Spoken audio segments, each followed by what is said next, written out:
Christophe Bordet. On ne redoute pas le labeur, pour le pire, pour le meilleur, la terre est au fond de nos cœurs, car nous sommes agriculteurs. Les vraies voix sur Sud Radio avec Loéna Bédian, Philippe Bilger, Philippe Rossi, Jean Dorido et ce débat dans la Marne, un agriculteur en prison. Après avoir tiré sur des voleurs de carburant, les vols explosent dans les campagnes et cette question, sécurité, les agriculteurs sont-ils abandonnés ? On vous attend, 0826 300 300 et bien sûr les réseaux sociaux, Philippe. Et les réseaux sociaux, Twitter, Facebook, où c'est un grand oui à 89%. Sud Radio, les vraies voix. Le débat est ouvert. Henri Biaspéré, bonsoir. Bonsoir. Merci d'être avec nous, vice-président de la FNSEA et agriculteur producteur de lait dans les Pyrénées-Atlantiques. Invité au téléphone également, l'adjudant François Touffet. Bonsoir. Bonsoir. Vous êtes référent sûreté pour le département du Loiret. Alors, je vais vous donner la parole dans un instant. Tout d'abord, Henri Biaspéré, puisque vous êtes producteur de lait, que vous êtes vous-même agriculteur. Est-ce que vous-même, vous avez déjà été volé sur votre exploitation ? Est-ce que ça vous est déjà arrivé ou des amis à vous, proches, je ne sais pas. Ah, des amis, oui. Agriculteurs. Sur mon exploitation, heureusement, je touche du bois. On n'a pas encore constaté ça. Mais des amis, oui, il arrive assez fréquemment, tous les étés, des vols sur les systèmes d'irrigation, puisque les fils sont faits avec du cuivre.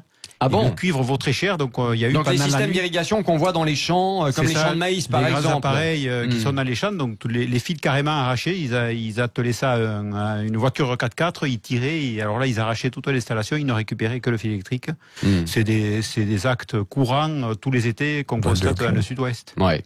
Mon adjudant François Touffet, merci d'abord évidemment d'être avec nous dans les vraies voix sur Sud Radio. Tiens, je voulais profiter de votre présence pour faire un petit test avec Philippe Bilger pour voir s'il respecte ou s'il sait respecter encore la hiérarchie. J'y vais sous votre regard téléphonique. Garde à vous. Repos. Garde à vous. Repos. Non mais ça va. Repos. Ça va, il est toujours au repos, mais c'est l'âge, hein, vous en faites pas. Et puis j'ai eu du mal au garde à vous intellectuel dans ma vie. Ah oui, c'est vrai. Je n'ai pas vu grand-chose. Mais je respecte profondément les gendarmes. On vous a pas entendu, François Touffet, parce que le magistrat parle en même temps que vous. Non. Je disais que je n'avais pas vu grand-chose, mais je vous fais entièrement confiance. Oui, vous pouvez me faire confiance. Je vous enverrai une photo. Merci de me faire confiance, mon adjudant à moi.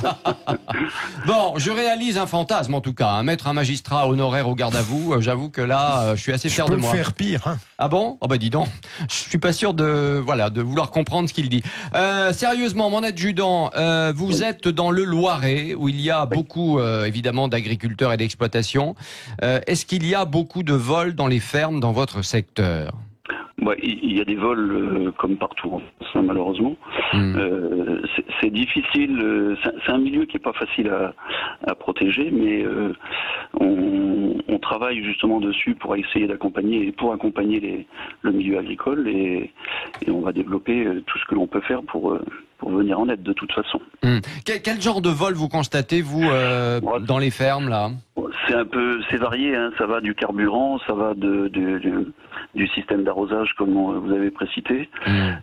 Ça peut aller à l'outillage, aux engins agricoles, aux produits phytosanitaires, les animaux, et puis les domiciles aussi, forcément, qui sont touchés, puisque c'est des domiciles qui sont isolés, donc plus facilement victimes que certains domiciles qui peuvent être dans les quartiers urbains, quoi. Ouais, vous avez l'impression, mon adjudant, que il y a de plus en plus de vols dans les fermes ? De plus en plus, non. Pas. Alors, ce qu'il faut savoir, c'est que il y a quelques années, c'était principalement les concessionnaires agricoles qui étaient concernés, qui étaient victimes. Et puis, ce milieu-là, les concessions ont mis les moyens pour se protéger avec de la vidéoprotection, avec des systèmes d'alarme et autres. Et forcément, les faits se sont reposés sur le monde agricole et sur les agriculteurs qui sont dans des coins un peu isolés ou dans des milieux qui sont vastes et puis qui sont plus difficiles à protéger forcément, quoi. Vous parliez d'accompagnement des agriculteurs. Je crois que Chloé voulait intervenir là-dessus. là-dessus, justement, Chloé Abédian? Oui, en préparant l'émission, j'ai remarqué dans les Côtes d'Armor en particulier, il y avait beaucoup d'attaques et il y avait un partenariat qui s'était mis en place entre les gendarmes et les syndicats d'exploitation agricole, où finalement chaque patrouille devait garder l'œil sur une exploitation en particulier et devait aussi conseiller pour protéger au mieux ces exploitations auprès des agriculteurs. Il devait aussi faciliter les dépôts de plaintes pour que ça puisse être beaucoup plus efficace. Est-ce que ce genre d'initiative là dans ce département peut être développé à l'échelle nationale, hein? Ou chez vous dans le Loiret. Ou chez vous dans le Loiret, oui. Dans le Loiret, en ce qui concerne le Loiret, parce que je vais parler du département que je connais forcément. Dans le Loiret, il y a des conventions. Il y a une convention qui est en projet, qui est sur le point d'être signée, donc avec la gendarmerie, avec la chambre d'agriculture et puis la FDSEA, le syndicat agricole des jeunes agriculteurs. Donc ça, c'est en fait. Il y a une autre convention qui est sur le point de se développer aussi concernant un système d'alerte SMS. Donc ça, c'est des systèmes qui sont là, c'est sur le point d'être mis en place. Et puis on a fait une réunion début janvier de sensibilisation et de prévention au bénéfice des agriculteurs qui étaient conviés, en leur donnant des conseils. Alors c'est pas facile de donner des conseils à un agriculteur sans aller sur place forcément, puisque chaque lieu est différent, chaque exploitation est différente. Donc on peut difficilement donner un conseil plus qu'un autre, mais il y a déjà des principes de base que l'on peut mettre en place. Et puis il y a un petit guide réflexe qui a été rédigé également pour sécuriser son exploitation agricole, dans lequel il y a tout un tas de petits conseils et de choses qui peuvent lutter justement contre ces actes de malveillance. Enfin, cela étant dit, moi j'entends tout ce que vous dites, hein, j'ai pas de souci avec ça, effectivement que chacun doit être aussi vigilant, prudent, tout ça je l'entends. Mais enfin, ça veut dire quand même qu'aujourd'hui, il faut soi-même assurer sa sécurité quand on est agriculteur. C'est ça que ça veut dire au final. Regardez, ce pauvre agriculteur dans la Marne qui a tiré sur les voleurs, il avait chez lui un système d'alarme au cas où. Donc ça veut dire qu'on est obligé aujourd'hui, que ce soit en ville ou que ce soit à la campagne, dans les fermes, de se protéger soi-même et d'organiser sa propre sécurité. Henri Biespéré, on en est là aujourd'hui quand même. C'est pas un peu gênant? Vous trouvez pas que c'est gênant, vous? Non, j'espère qu'on n'en est pas là. Bah, et si, qu'on on en est là, il vient de le dire, notre adjudant, voilà. Non, il y a eu... Bah, si, à travers les conventions qui sont mises en place entre les uns et les autres, au final, c'est ça. C'est les voisins vigilants, c'est tout ça, c'est la même chose. Alors, les conventions, alors, d'abord, effectivement, il y a de moins en moins d'agriculteurs en campagne. Donc effectivement moins de voisins, ça fait moins d'yeux aussi pour surveiller du temps où il y avait dans chaque famille 3-4 personnes, le grand-père, le père, les agriculteurs se connaissaient, les communes rurales étaient habitées essentiellement de gens du cru. Donc dès qu'il y avait un véhicule un peu anormal, un peu bizarre qui circulait, on disait ouh là là, attention. Probablement que les brigades de gendarmerie étaient aussi beaucoup plus nombreuses sur l'ensemble du territoire. Et moi, je me souviens, il y a une vingtaine d'années, fréquemment, on avait des gendarmes qui venaient, qui disaient qu'est-ce qui se passe, est-ce que vous avez remarqué quelque chose, etc. Ça n'existe plus, premièrement. Deuxièmement, les agriculteurs n'habitent pas tout le temps là où ils ont l'exploitation. Pour des raisons, là aussi, parce que leurs épouses ne sont pas forcément agricultrices. Mais dans la Marne, là, c'était le cas, par exemple. Voilà, donc ils sont un peu éloignés parce que aussi, il y a interdiction de construire des bâtiments dans des zones urbanisées. Donc ils font leurs bâtiments et eux-mêmes vont habiter plutôt près du bourg ou dans la maison des parents. Ils ont construit le bâtiment d'exploitation avec le matériel plutôt là où il est utilisé au milieu des terres pour éviter aussi de passer avec des engins au milieu du village. Donc ça fait un éloignement et donc une moindre surveillance. Et puis aujourd'hui, cette recrudescence de vol, ça fait des mois qu'on avait quand même alerté les pouvoirs publics, et donc ce dont on était en train de parler, c'était une demande de la FNSEA auprès des pouvoirs publics. Donc qui a été lancé par le ministre de l'Intérieur il y a un mois en Bretagne, par le ministre de l'Intérieur. Je vois pas qui c'est. C'est lui dont on ne parle jamais ici. Ah d'accord. C'est pour ça que je prononce pas son nom. Je sais qu'ici vous voulez pas le prononcer. C'est le monsieur qui va danser en boîte de nuit, c'est ça? Oui, d'accord. D'accord. Voilà. Et donc la traduction, c'est dans chaque département maintenant il y a un contact entre le groupement départemental de gendarmerie et les FDSEA, les jeunes agriculteurs, pour mettre en place ces cellules. Oui, pour informer les agriculteurs. Oui, pour les informer. Il y a quelques précautions à prendre avec le matériel. On peut essayer de sécuriser les lieux en les fermant, mais ça ne veut pas dire de se rendre justice soi-même. Ça veut dire qu'on sécurise comme un minimum de vidéosurveillance. Mais c'est intéressant. Ne serait-ce que pour retrouver les voleurs. Non, mais il y a deux choses dans ce que vous avez dit. D'abord, vous l'avez dit, effectivement, les gendarmeries, il y en a un certain nombre qui, depuis maintenant plusieurs décennies, ont été fermés. Donc, les gendarmes, souvent maintenant, sont plus très proches. Enfin, on en parlait tout à l'heure avec Chloé. Une demi-heure pour pouvoir justement arriver à une exploitation. Mais dans la Marne, c'est ce qui s'est passé. La gendarmerie était à une demi-heure de l'exploitation de cet agriculteur qui a utilisé son fusil de chasse. D'ailleurs, mon adjudant, il y a beaucoup d'agriculteurs qui restent armés aujourd'hui, qui ont toujours des fusils de chasse à la maison. C'est toujours un milieu où il y a beaucoup de chasseurs, je pense. Donc, il y a des fusils, de père en fils aussi, des fusils de famille. Donc, c'est toujours un milieu, voilà. Mais après, comme on dit, hein, c'est pas en étant armé de toute façon qu'on va le mieux se sécuriser en exploitation, donc c'est pas la solution. La seule solution, c'est que il y a tout un tas de choses que l'on peut mettre en place. Ce qu'il faut bien comprendre, c'est qu'un délinquant, avant de passer à l'acte, va se poser plusieurs questions et va aller va se dire est-ce que c'est facile, est-ce que c'est compliqué, est-ce que ça peut rapporter gros, est-ce qu'on a des chances. Bah oui, mais ça, quel que soit le vol, il va se poser la question. Exactement, là c'est quoi le profil pour la campagne là, des délinquants là en gros? Et là, on est dans un milieu où forcément on est isolé, comme vous avez abordé tout à l'heure, comme vous l'avez dit. C'est dans des milieux qui sont où il y a moins de surveillance. Les agriculteurs eux-mêmes n'habitent plus forcément sur les milieux, sur le site de l'exploitation. Il y a moins de surveillance et forcément c'est des milieux qui sont plus facilement victimes que d'autres. Quoi. Allez, on va poursuivre le débat. Oui. Allez-y, terminez. D'autant plus qu'on peut, c'est du matériel qui coûte horriblement cher, qui peuvent rapporter excessivement. Et curieusement, on achète maintenant un véhicule de tourisme à 10-15 000 euros.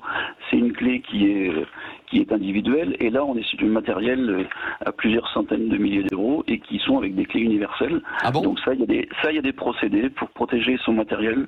Il y a des moyens, il y a moyen de changer tout ça et d'augmenter la difficulté pour le délinquant qui veut. Alors là, honnêtement, je savais pas que quand on achète un tracteur aujourd'hui, c'était des clés universelles, par exemple, et qu'on puisse le voler de manière aussi facile. Enfin, ça paraît complètement dingue. Là aussi, effectivement, vous avez raison.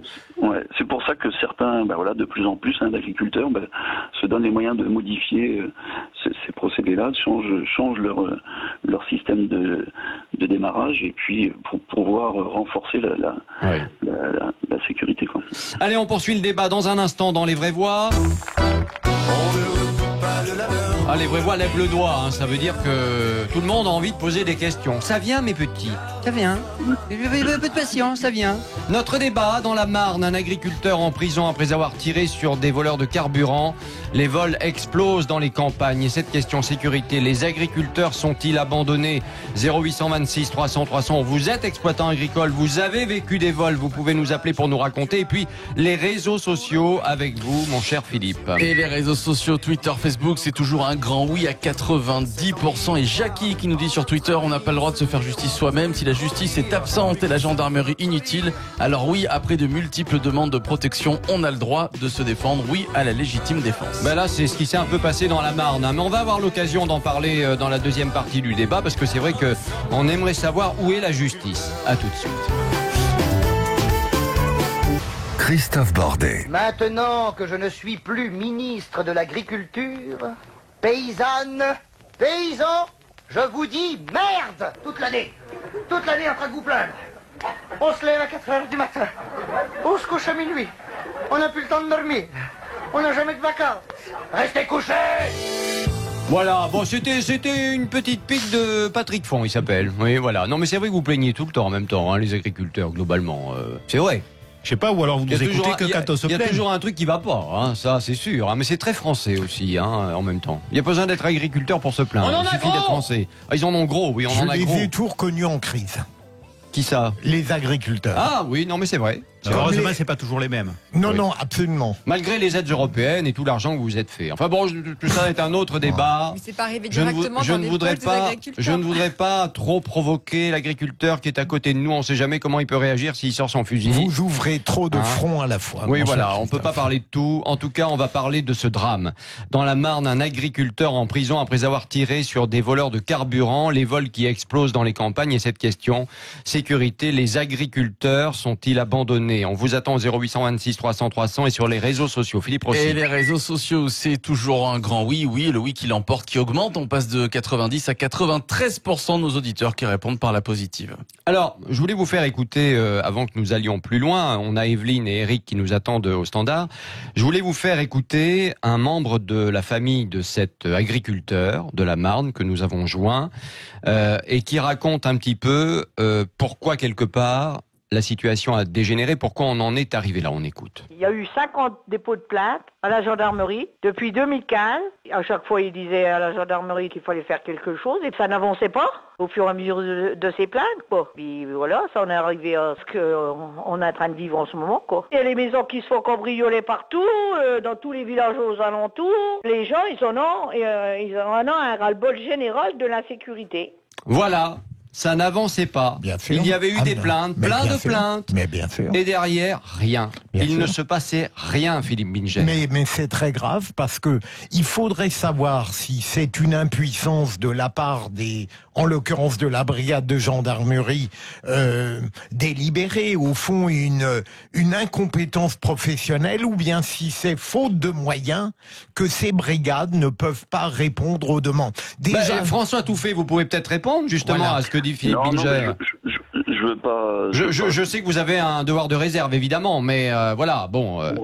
C'est surtout que je veux pas non plus prononcer certaines choses sur un sujet que je ne maîtrise pas particulièrement, et donc je veux pas m'avancer. Mais Non, mais est-ce que vous vous sentez démuni par moment face à ce qui se passe? démunis, non, mais les collègues, je sais que les collègues, et on leur donne les consignes aussi d'aller au contact des agriculteurs, pour relier un peu, refaire des liens avec les agriculteurs, puisque peut-être que ça a été un peu délaissé peut-être pendant quelques temps. Mais là, il parle quand même de 50 plaintes en l'espace de 4 ans, donc c'est énorme. 50 plaintes en 4 ans et derrière, il se passe rien. Ouais. Ça fait une plainte par mois, en moyenne. Tous les mois, une plainte. Moi, je vais vous raconter. Juste, c'est une anecdote, c'est ce qui m'est arrivé.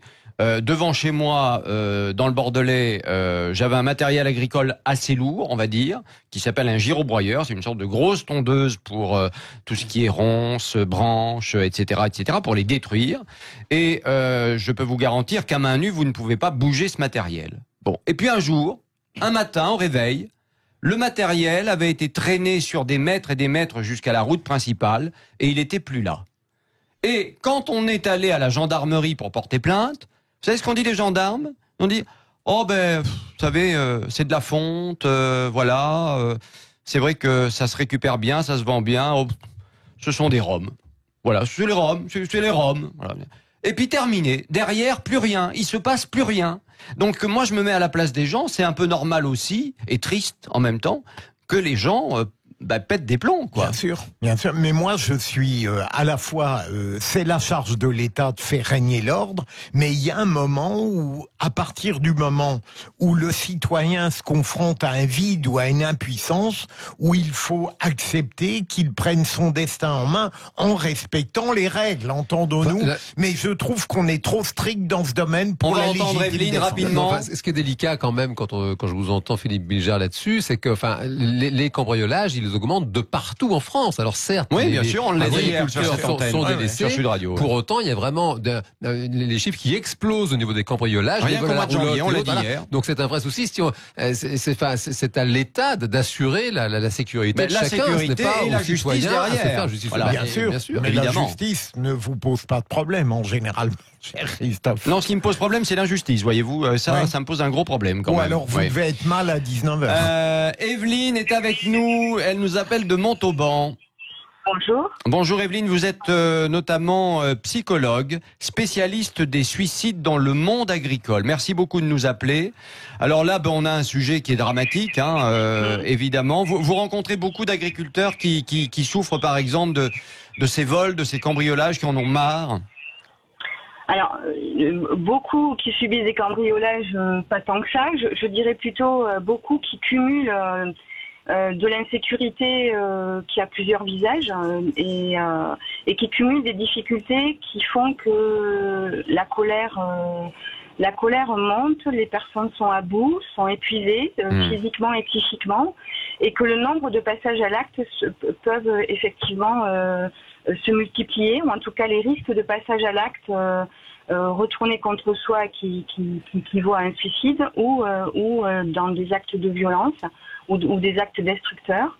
Et si j'ai eu envie d'appeler là, c'est parce que je suis tout à fait d'accord qu'il faut absolument se mobiliser pour témoigner auprès de cette profession, de tous ces gens, de ces hommes, de ces femmes qui nous nourrissent, qui sont pas seuls. On peut construire tout un réseau humain autour, et c'est ce que nous avons essayé de faire là depuis plusieurs années sur Midi-Pyrénées-Nord. Ouais. On s'est mis autour d'une table et à se demander qu'est-ce qu'on pouvait faire concrètement. Alors on a construit un dispositif qui a plusieurs antennes, mais notamment on met en place des groupes de parole qui sont ouverts, animés par 2 psychologues, une psychoclinicienne et un psycho du travail, pour essayer dans un cadre confidentiel où là les personnes viennent de manière anonyme, les psychos n'ont pas à donner de compte rendu de ce qui se dit dans ces réunions, mais en revanche elles ont un rôle de détection, et si elles perçoivent des personnes vraiment en détresse, elles vont activer tout un réseau de mise en place d'aides concrètes qui peuvent être aussi bien sur le volet social que sur le volet psychologique, que sur le volet professionnel avec l'aide de techniciens. Parce qu'effectivement, quand j'écoute votre émission là, où des personnes qui se font cambrioler ne savent peut-être pas quelles sont les actions qu'elles peuvent mettre en route. Place, oui. Mais on peut énormément activer tout un partenariat en zone rurale. Et il me semble que ce que les agriculteurs et les agricultrices disent, c'est qu'elles sont seules, elles sont isolées, de plus en plus parce qu'ils sont moins nombreux, et aussi parce qu'ils subissent de la part de la société en général des agressions multiples, et ils se sentent vraiment impuissants. Et qu'au bout d'un moment, ras-le-bol, hein. Non mais c'est compréhensible. En tout cas, merci beaucoup Evelyne, parce que votre témoignage est évidemment très intéressant. C'est vraiment un travail très important qui est fait, par exemple là sur cette partie de Montauban, sur cette région. Il nous reste 30 secondes à peine. Une question pour Evelyne. Non, elle est partie, désolé. Elle est partie, oui. Elle est partie, Evelyne, tant pis. Je me demandais, parce qu'elle est psychologue, et elle a pris une très bonne initiative, ces groupes de parole, je me demandais de quelles aides elle bénéficie de la région, de la municipalité, parce que c'est pas si simple à monter des groupes de parole. Parce que là, malheureusement, il faut un lieu, on est à la fin du débat, et j'ai encore une question à poser à Henri Biers-Perret. Vous soutenez cet agriculteur de la Marne, là, finalement, vous, la FDSEA, la FNSEA? On soutient lui et toute sa famille, parce qu'on parle beaucoup de l'agriculteur, mais c'est un drame pour l'ensemble de la famille, puisque lui est encore incarcéré. Oui. Il faut être bien sûr. Il pourrait sortir jeudi, mais c'est pas sûr. Donc il y a une marche blanche qui est organisée le jour du procès, justement dans le département, par ses collègues. Il faut être auprès de sa famille. Il faut bien sûr continuer les travaux de la ferme, parce qu'une ferme ne s'arrête pas. Donc il y a tout un soutien, mais à l'image des groupes de parole qui sont là. Là, ce sont des groupes d'action pour aller accompagner l'agriculteur, accompagner sa famille. Les enfants qui n'ont plus leur papa qui revient à la maison, forcément, ça marque quand même. Il n'y avait pas d'intention de sa part quand il est parti. Marche blanche quand jeudi ? Jeudi, le jour du procès, pour aller effectivement le soutenir moralement pour cette épreuve quand même, quoi, où il va être en position d'accusé dans un box où... voilà, on espère que la justice saura comprendre sans doute les circonstances de cet accident dramatique qui touche d'abord sa famille. Comment est-ce qu'on peut appeler légitime défense? C'est compliqué d'appeler légitime défense. Moi, je connais pas les dessous de l'affaire.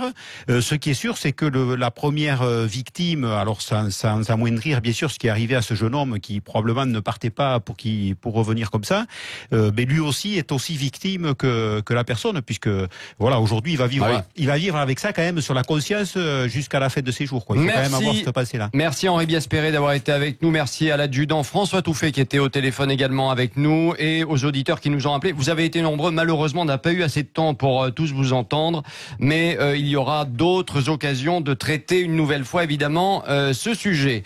Allez, la fin de notre débat. Tout va bien. Dans la Marne, un agriculteur en prison après avoir tiré sur des voleurs de carburant, les vols qui explosent dans les campagnes et cette question sécurité.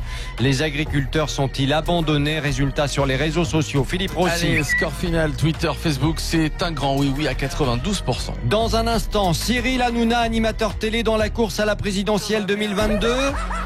Cauchemar ou scénario possible? On essaiera d'y répondre.